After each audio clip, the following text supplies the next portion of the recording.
నిర్లక్ష్యంగా వాహనం నడపడం వల్ల రోజుకు కనీసం 20 మంది చనిపోతా ఉన్నారు.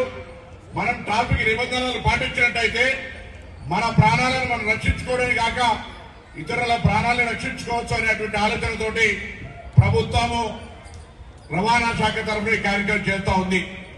నేను ఈ సందర్భంగా విజ్ఞప్తి చేస్తాను. రాష్ట్ర వ్యాప్తంగా అన్ని జిల్లాల్లో లక్షలాది మంది ప్రజలను రకరకాల కార్యక్రమాలతోటి రహదారి భద్రత అవగాహన కలిగించే కార్యక్రమాలు చేసినాం.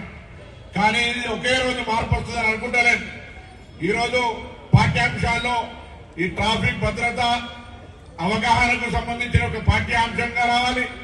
అదేవిధంగా అందరి విధిగా చిత్తశుద్ధితోటి వాహనం నడిపేటప్పుడు ట్రాఫిక్ నిబంధనలు ఏదైతే మోటార్ వెహికల్ యాక్ట్ ఉందో అవన్నీ పాటించాలనేటువంటి ఆలోచన రావాలని కోరుకుంటా ఉన్నా. త్వరలోనే ట్రాన్స్పోర్ట్ డిపార్ట్మెంట్ నుంచి ఆఫ్లైన్ ఆన్లైన్ ఒక వెబ్సైట్ లో ఒక ఆప్షన్ ఒక సర్టిఫికేట్ పెట్టబోతా ఉన్నాం. ప్రతి పిల్లవాడు ఈ రాష్ట్రంలో చదువుతున్నటువంటి ప్రతి విద్యార్థి ఇంటికెళ్లి వాళ్ళ తల్లిదండ్రుల దగ్గర ఒక అఫిడవిట్ మేము ట్రాఫిక్ నిబంధనలు పాటిస్తాం, మేము హెల్మెట్ ధరిస్తాం, మద్యం తాగి నడపము, సిగ్నల్స్ జంప్ చేయము, ఎటువంటి ఎక్కడ కూడా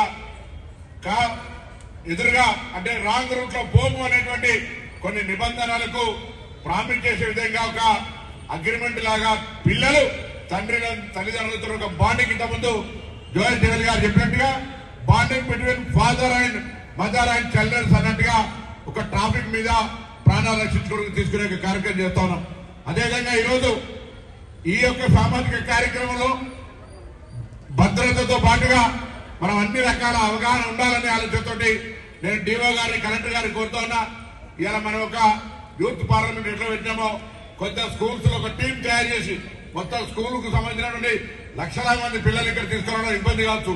కానీ ఒక మ్యాప్ యూనిసెఫ్ ప్రత్యేకించి ఇటువంటి స్వచ్ఛత కార్యక్రమాలు చేసేటువంటి సంస్థ మీ దగ్గర రావడానికి సిద్ధంగా ఉంది. దీని యొక్క ఆ స్కూల్ నుంచి ఒక 5-10 మందిలో లీడర్లుగా తయారు చేసి ఇక్కడికి తీసుకొచ్చి ఇప్పుడు ఏదైతే పిల్లలు ట్రాఫిక్ గురించి చెప్పగలిగినారో అట్లా మీ పాఠశాలలో చేయించినట్టయితే కొద్దో గొప్ప మార్పు వచ్చినా మనం చేస్తున్నటువంటి బాధ్యతకు ఒక సార్థకత వస్తుంది. కాబట్టి హైదరాబాద్ నగరం మొత్తంలో ఇంకా ఇటువంటి కొన్ని స్థలాలు ఉన్నటువంటి పాఠశాలను గుర్తించండి. ఎస్డిఎఫ్ నిధులున్నాయి. ట్రాఫిక్ అవేర్నెస్ పార్కులు అట్లీస్ట్ 15 కాన్స్టిట్యూన్సీలలో ట్రాఫిక్ అవేర్నెస్ పార్క్ ఏర్పాటు చేసి అందరికీ అవగాహన కలిగించేటువంటి కార్యక్రమం తీసుకుంటామని దానికి ట్రాన్స్పోర్ట్ డిపార్ట్మెంట్ తరఫున కమిషనర్ గారు, పోలీస్ డిపార్ట్మెంట్ తరఫున జాయింట్ సిపి ట్రాఫిక్ గారు